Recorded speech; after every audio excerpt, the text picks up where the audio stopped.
Red Lano, Red Latinoamericana de Neurooncología.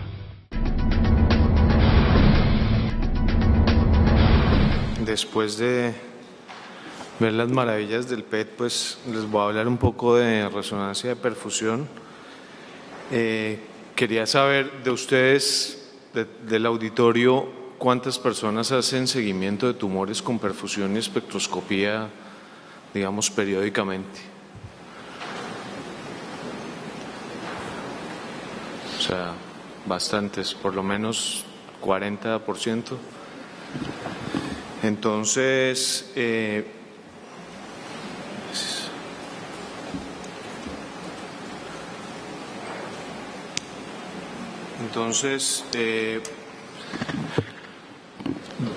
todos modos hay bastantes personas que todavía no hacen resonancia de perfusión de rutina. Entonces, quise empezar mostrando un poco cómo funcionan las diferentes técnicas de perfusión, la de susceptibilidad dinámica de contraste, el realce dinámico de contraste y la marcación de espines arteriales para que, digamos, después de tener ese concepto, miremos cómo se usan preoperatoria y posoperatoriamente. Entonces, ¿por qué es importante usar la perfusión en la valoración de gliomas? Porque nos permite tratar de mejorar la diferenciación de lesiones tumorales de no tumorales, nos permite diferenciar dentro de los tumores entre gliomas y metástasis o mejorar el rendimiento no invasivo de la gradación tumoral.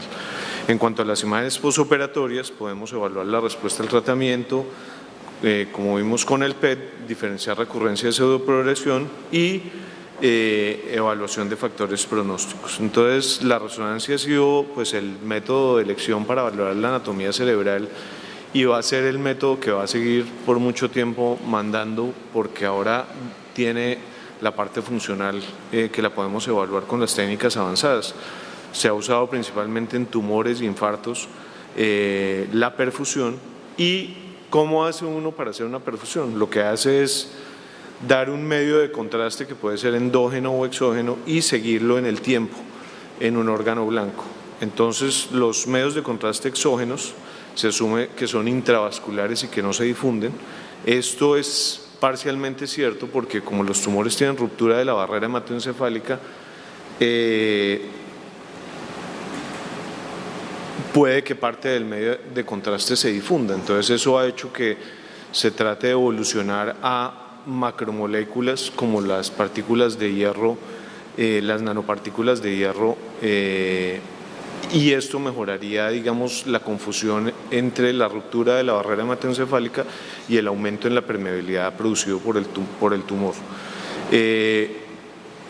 Uno puede hacer la perfusión en bolo o después del estado de equilibrio, y lo que uno ve con la perfusión es que hay un cambio local en el campo magnético después de aplicar el contraste y se tienen que usar secuencias muy rápidas para poder uno evaluar el paso del medio de contraste. Entonces, esto es un ejemplo, esto es una escala que nos muestra abajo el tiempo. Aquí esta escala es de 35 segundos, o sea, tenemos que hacer imágenes muy rápidas para poder evaluar cómo va el medio de contraste en los vasos. Entonces, digamos, uno escoge aquí en este caso la cerebral media, que es un vaso muy grande que uno puede valorar bien, y cuando el medio de contraste llega, desfasa los protones en ese sitio y se baja la señal.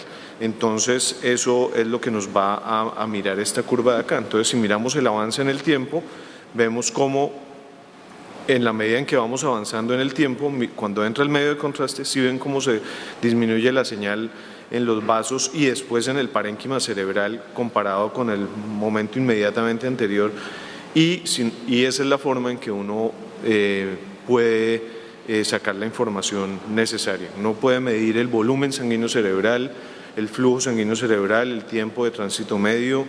Es muy importante controlar las variables, la cantidad de contraste, el tipo de contraste, el volumen sanguíneo del paciente y el gasto cardíaco, pues no son tan fáciles de controlar. Entonces, lo que uno, digamos, hace es que compara el cerebro normal con el cerebro enfermo para sacar volúmenes relativos. Entonces, uno puede medir el tiempo al pico máximo, que es una medida importante. La pendiente, la medición de la pendiente le da a uno el flujo sanguíneo cerebral, la medición de la área bajo la curva, el volumen sanguíneo cerebral, y el tiempo de tránsito medio es desde que entra el capilar arterial hasta que sale el capilar venoso. Entonces uno le dice al computador que solamente le evalúe el parénquima cerebral y escoge una arteria donde pueda tener un buen seguimiento de la señal. Y aquí le escoge los parámetros que uno quiera evaluar. Entonces hay dos formas de medir la perfusión cerebral, una forma en T1 que se llama DCE por las siglas en inglés de Dynamic Contrast Enhancement, y esta técnica le permite a uno medir sobre todo la permeabilidad capilar y es muy importante la medición del K-trans. En las secuencias con información T2, que son las de Dynamic Susceptibility Contrast, y esas son las siglas que vamos a ver en todos los artículos, lo que mira uno sobre todo es la permeabilidad, la densidad capilar, perdón. Entonces este es el ejemplo de cómo se ve. Uno puede poner un área de interés en el cerebro normal, un área de interés por ejemplo en esta cavidad de resección que tiene un aumento en la perfusión en esta zona. Entonces si seguimos en el tiempo el cerebro normal va a tener una curva muy homogénea, mientras que si seguimos el área de aumento en la perfusión vamos a ver cómo avanza rápidamente y eso nos indica que ahí hay tumor.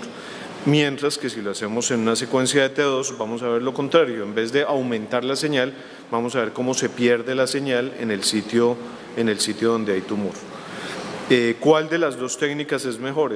Es mejor, digamos, cada una tiene sus ventajas. La de susceptibilidad de contraste, como mira la bajada de la señal, se puede confundir con el metal, con el hueso, con el aire. Entonces, por ejemplo, este es un caso muy interesante que está reportado en este artículo de un tumor que está justo por encima del peñasco. Si uno lo mira en el T2 y al llegar el medio de contraste al tumor le baja la señal, pues se puede confundir con la mastoides y cuando uno evalúa la perfusión le puede indicar falsamente que no hay tumor. Entonces en ese caso sería mejor la perfusión con información T1 cuando uno tiene lesiones hacia la base del cráneo, porque le va a permitir ver realmente que hay ahí tumor. La técnica que está más evaluada es la del T2 y es en la que más evidencia hay. Cuando uno usa un trazador endógeno, entonces se asume que el trazador se difunde libremente. Entonces lo que uno hace es que marca los protones de agua y mira el movimiento de esos protones en un sitio diferente.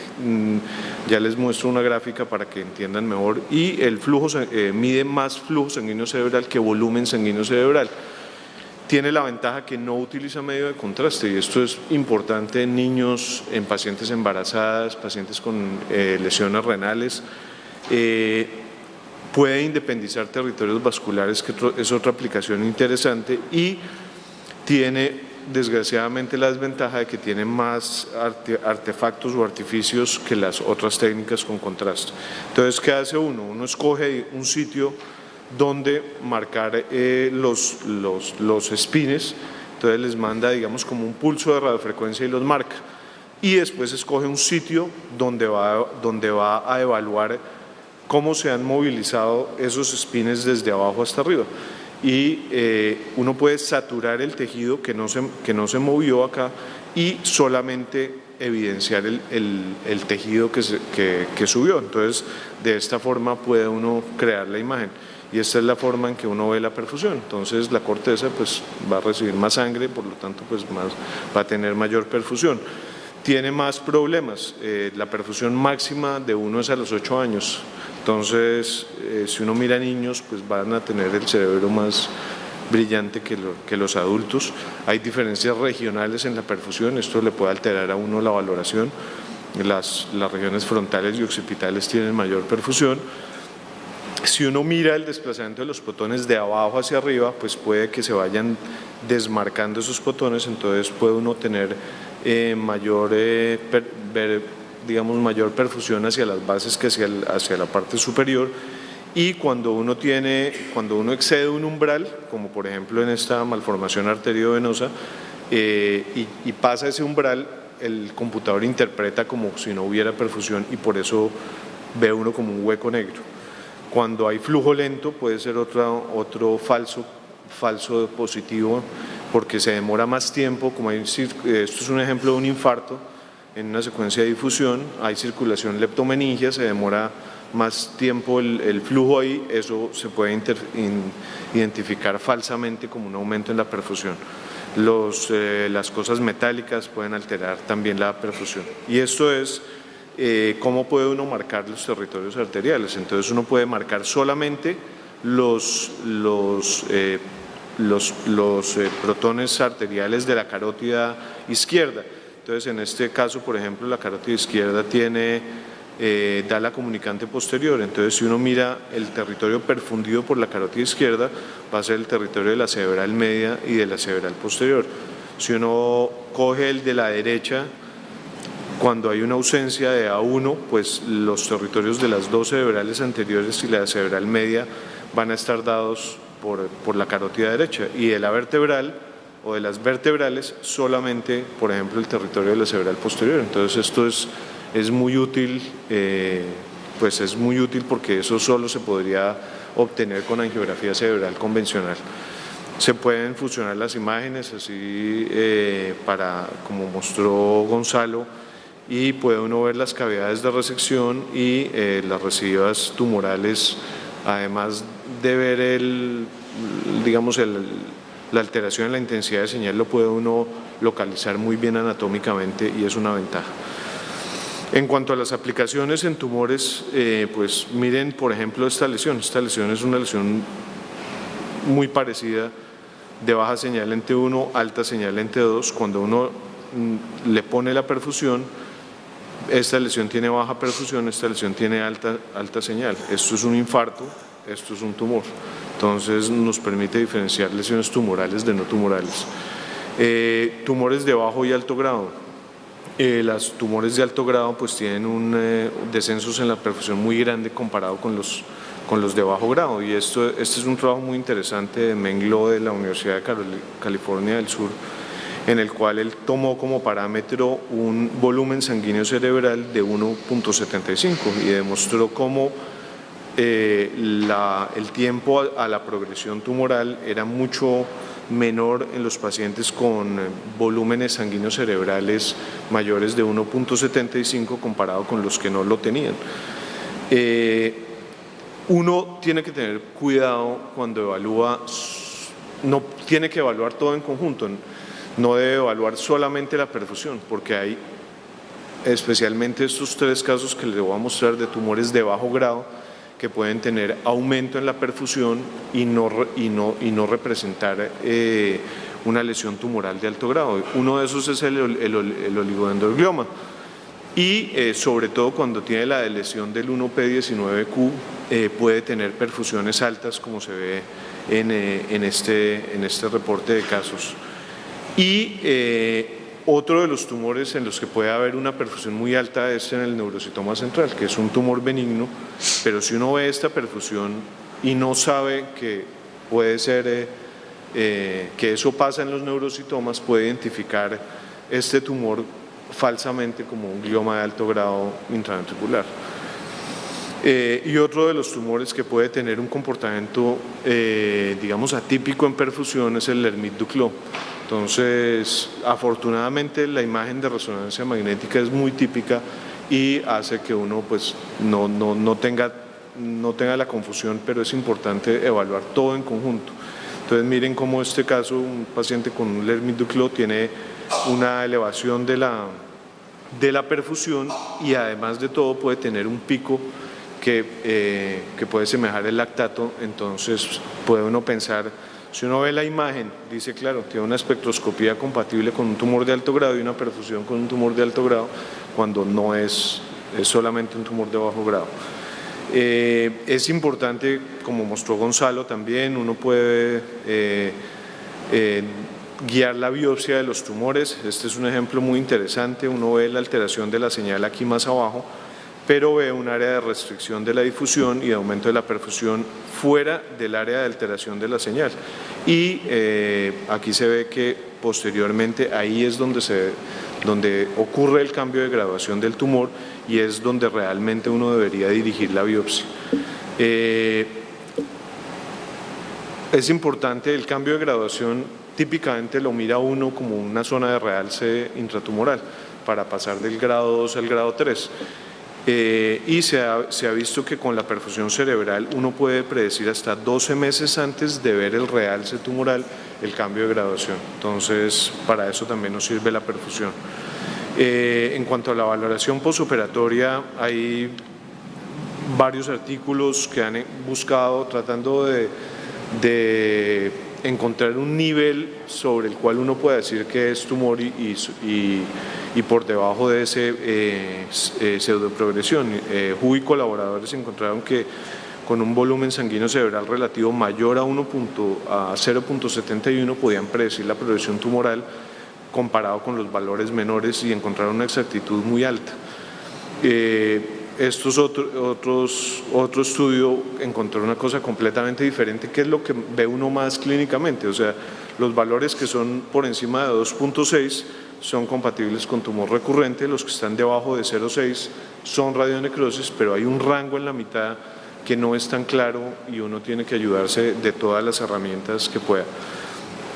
Este es un ejemplo, digamos, de la práctica diaria, un paciente de 38 años con un glioblastoma primario positivo para el MGMT y negativo para el IDH1.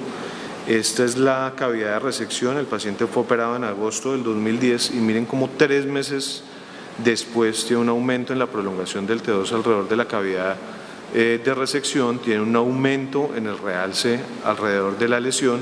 Se le hace el espectro que no muestra picos de colina y la perfusión es negativa. Entonces, en este paciente, a pesar de que la imagen le parece a uno que tenga una residuo tumoral muy grande, con las técnicas avanzadas puede uno estar tranquilo y saber que eso es realmente una pseudoprogresión. Este es el control del paciente. Esto es casi 1 año y 3 meses después.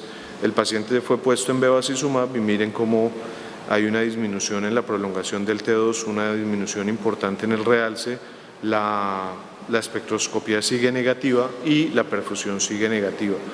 6 meses después se suspende el bevacizumab y vemos que el paciente aumenta la prolongación del T2, aumenta el realce del contraste y uno pues puede creer que al suspender el beva recayó el paciente y realmente cuando uno mira la espectroscopía no hay picos de colina y no hay aumento en la perfusión, entonces esta imagen puede ser un rebote por la suspensión del bevacizumab.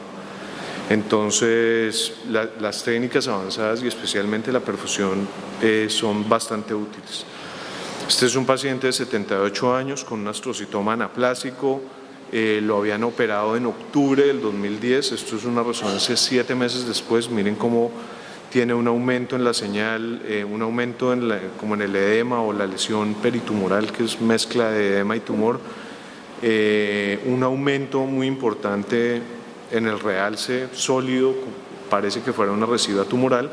Al hacerle la espectroscopía vemos que hay una disminución de todos los metabolitos y al hacerle la perfusión está negativa. Entonces, 7 meses después es pseudoprogresión.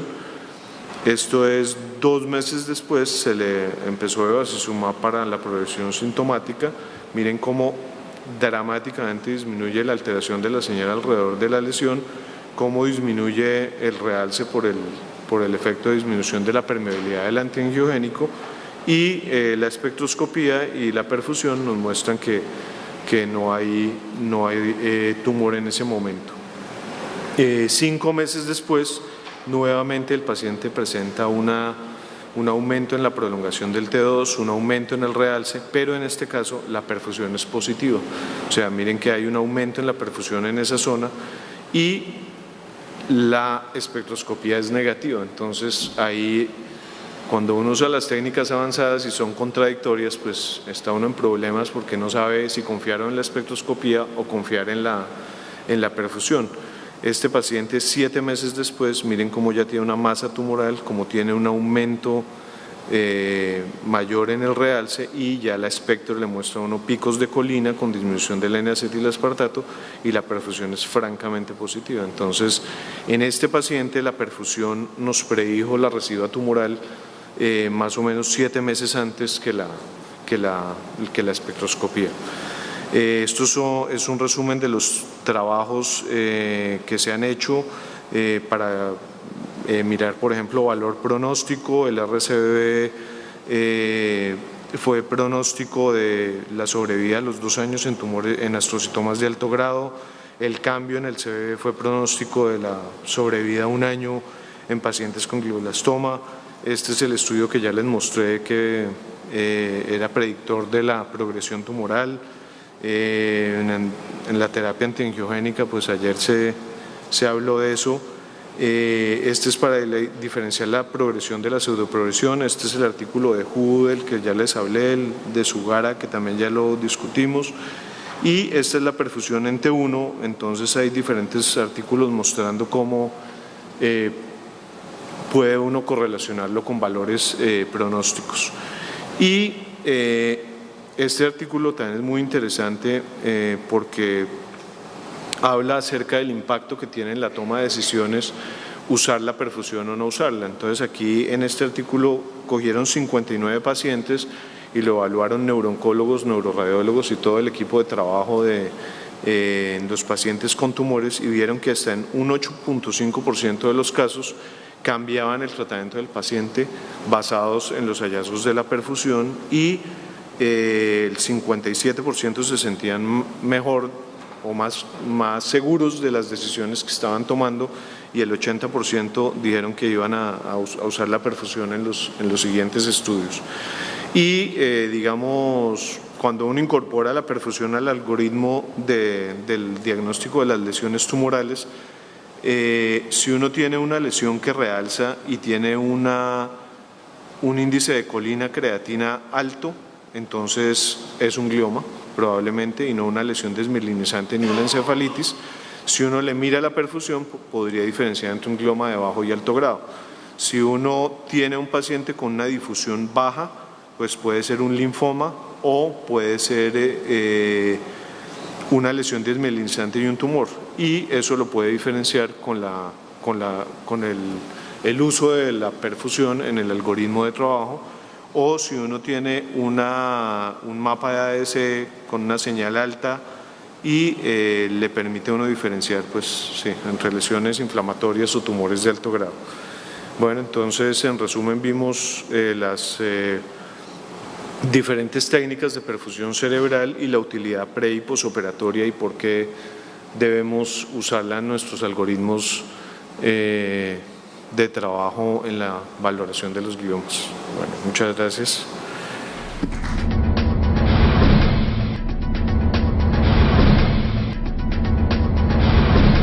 Red Lano, Red Latinoamericana de Neurooncología.